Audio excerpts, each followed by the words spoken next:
I'm in the high Arctic to watch Canadian soldiers train for a war that seems impossible to imagine.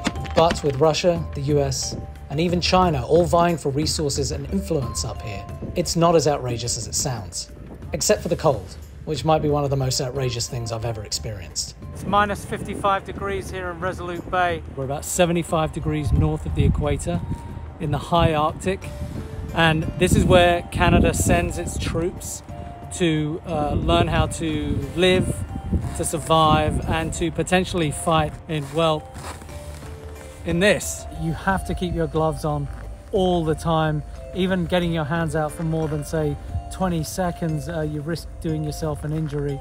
You also have to make sure that you're eating a lot, lots of calories, and we're going to be learning and trying to answer a few basic questions, really.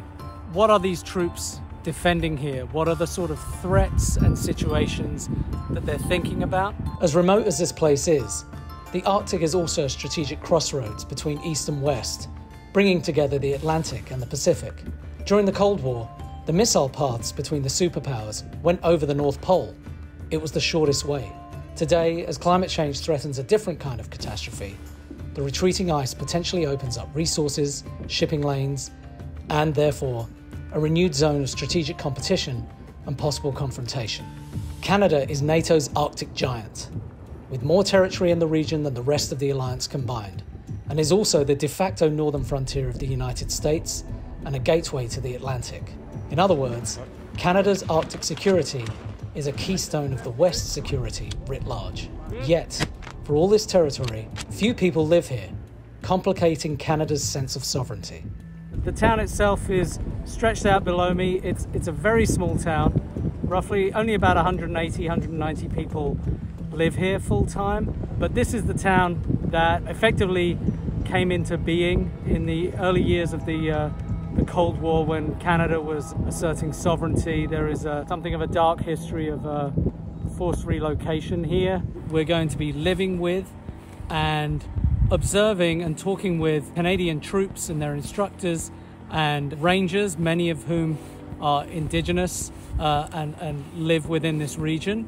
The compound that we're living on, which is a joint military scientific base, it looks like an industrial camp. It kind of looks like a moon base almost. Many of the Canadian Rangers are indigenous and teach visiting soldiers various strategies on how to survive in the cold. Today's subject, igloos, Inuit technology. We spent the day with Canadian Rangers and Canadian soldiers, the Rangers teaching them how to build an igloo. I climbed inside one after it was built. It absolutely transforms the temperature.